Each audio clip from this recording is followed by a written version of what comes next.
North Koreans are abducted at birth, so they don't know the concept of freedom or human rights. They don't know that they are slaves.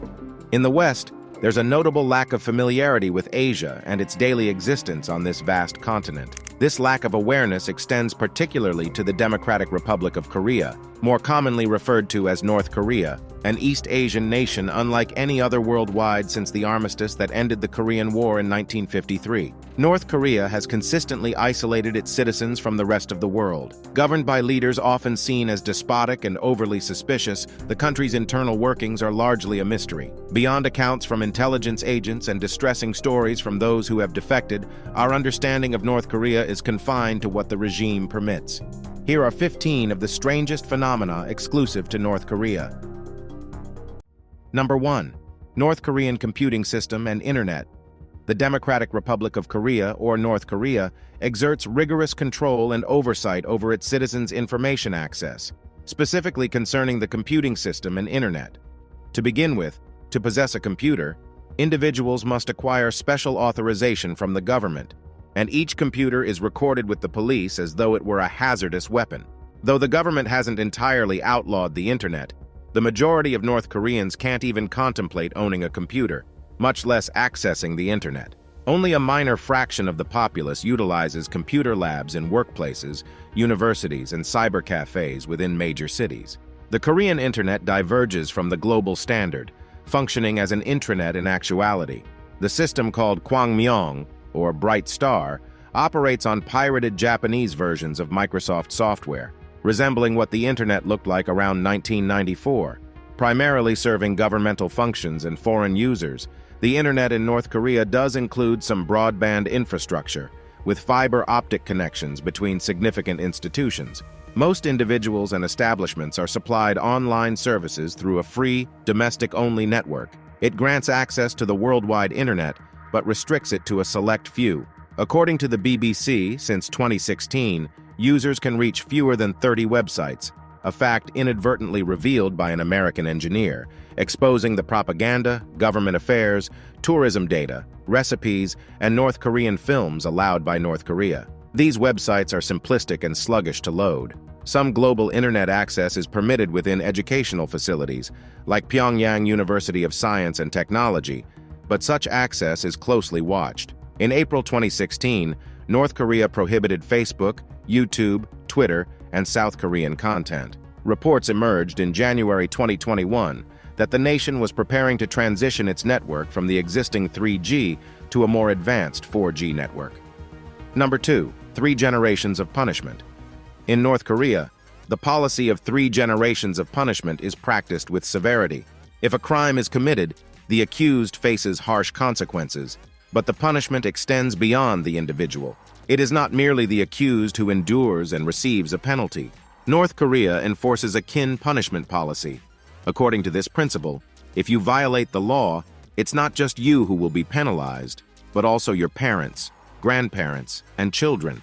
They will be impacted along with you. Should the perpetrator be untraceable for any reason, their family members are punished in their stead. Numerous testimonies from North Korean defectors have substantiated this practice within the country. Under this regulation, 3 generations of a political offender's family can be summarily incarcerated or even executed. This system is grounded in the internal protocols of the Workers' Party and falls outside the conventional legal framework. The criminals' relatives are left uninformed about why they are under suspicion, and the retribution reaches as far as children born in prison. The association system was implemented with the inception of the North Korean state in 1948, although a semblance of it existed under the Joseon Kingdom previously. North Korea's prison camps are intentionally designed to be inhumane, instilling such fear in people that they refrain from even contemplating wrongdoing. Anyone suspected of political crimes is consigned to the most dreadful type of labor camp known as Kwanlee-so. According to various accounts, the conditions in these places are unbearably harsh. Inmates are regularly starved, tortured, and attacked, with the criminals' family members subjected to similar treatment even though they broke no laws. Even if you are the most devoted citizen of North Korea, disrespecting a picture of Kim Jong-un by your grandchild can result in you spending the remainder of your life in a labor camp. Number 3. Caste system. In North Korea, The caste system based on loyalty is referred to as songbun, or chosen songbun. This system is founded on the political, social, and economic backgrounds of a person's direct ancestors, along with the behavior of their relatives. It's utilized to categorize North Korean citizens into three primary castes: core, wavering, and hostile, with about 50 sub-classifications. These classifications influence whether a person can be entrusted with responsibility, and those who qualify are provided opportunities within the nation. Songbun affects access to educational and employment possibilities in North Korea. It specifically dictates whether someone can join the Workers' Party of Korea, the ruling party. The basis for Songbun's socio-political classification was established through the May 1956 resolution and the Korean Workers' Party's Intensive Guidance Project. The entire population was divided into three distinct loyalty groups based on family backgrounds: friendly, neutral, and enemy forces. Individuals with a background that includes a landlord, lawyer, or Christian minister receive the lowest status, while the highest status is granted to those descended from participants in the resistance against Japanese occupation during and before the Second World War. Factory workers, laborers, or peasants are also given high status. According to Helen Louise Hunter, a CIA analyst, North Korea's communists managed to invert the pre-revolutionary social structure, and Songbun reflects this change. Likely, the preferred class consists of 30% of the population. The ordinary people make up the middle 40%, and the undesirables constitute the bottom 30%. Beginning at age 17, North Korean security officials and party cadres compile files on everyone, updating them every 2 years. Number 4. State-selected haircuts and fashion. In North Korea, uniformity is believed to be an effective method to maintain order. The government asserts that when people look alike, rebellion becomes more challenging. Aspects such as clothing, haircuts, and hygiene, significant for individual expression, are tightly controlled within the country. A government-published women's magazine sets out guidelines on how females should dress. The attire must be modest and loose-fitting, with all forms of foreign trends strictly prohibited. The desired appearance is one that aligns with the socialist lifestyle, and those deviating through their clothing choices may face public humiliation. Though there was an unconfirmed news report suggesting that citizens could select from a limited array of haircuts, the government magazine did stress that women were not permitted to have long hair. Despite these restrictions, a spirit of defiance exists in the country. According to a New York Times report, women in Pyongyang often don bold attire, such as stiletto heels, short skirts, and vibrant clothing. This has given rise to a black market in North Korea for clothes and makeup imported from South Korea. In response to these unauthorized expressions of individuality, North Korea has established an actual fashion police. This women's union, armed with whistles, is tasked with enforcing the state-mandated appearance rules specifically for females. Number 5. Leisure Squad. Believe it or not, the North Korean government operates a unique leisure squad, referred to as Kipumjo or Gipi Umujo. Comprising around 2,000 women and girls, this brigade is said to be maintained directly by the country's leader. Its exclusive purpose is to furnish entertainment, including sexual, to high-ranking officials of the Workers' Party of Korea, their relatives, and select esteemed guests. Outside North Korea, information about the Kipumjo is scant.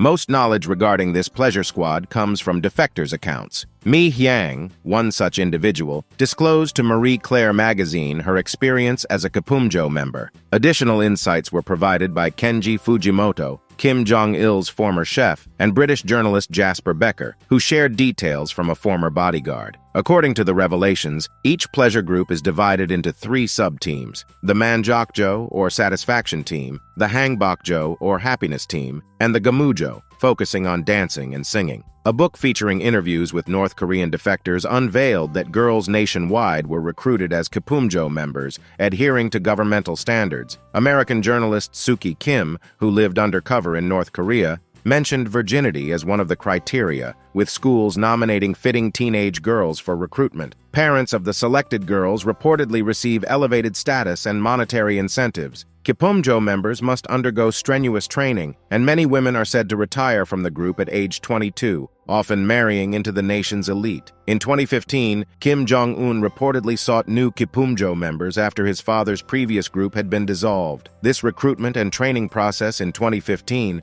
was conducted by the 5th Department of Staff of the Organic Direction of the party.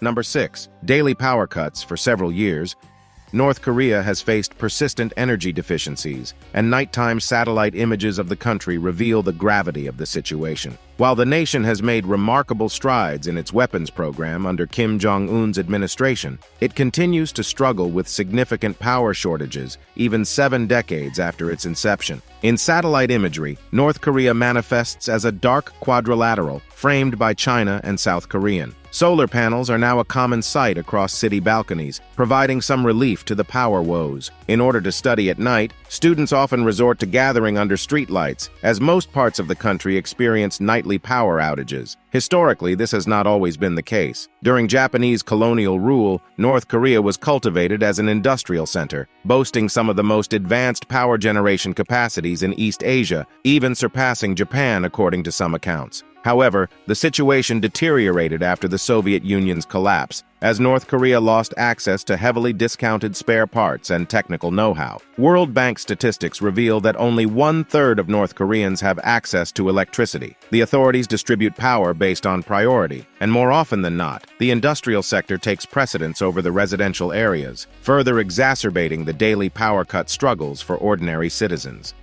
Number 7. International calls. Making international calls is a crime in North Korea, a country notorious for numerous human rights violations and a stringent approach to international relations under Kim Jong-un's leadership. While many modern conveniences are enjoyed worldwide, North Korean citizens are deprived of some essential services, including public access to communication. In North Korea, all types of communication are strictly overseen by the government, and making international calls are outlawed. The regime tightly controls communication technology, and interactions with nations labeled as foes are strictly forbidden. Amnesty International reports that North Korea has a widely used mobile service catering to over 3 million users, yet international calls are not permitted on this network. Only a select number of citizens and foreigners are granted internet access. Number 8. Birthing laws.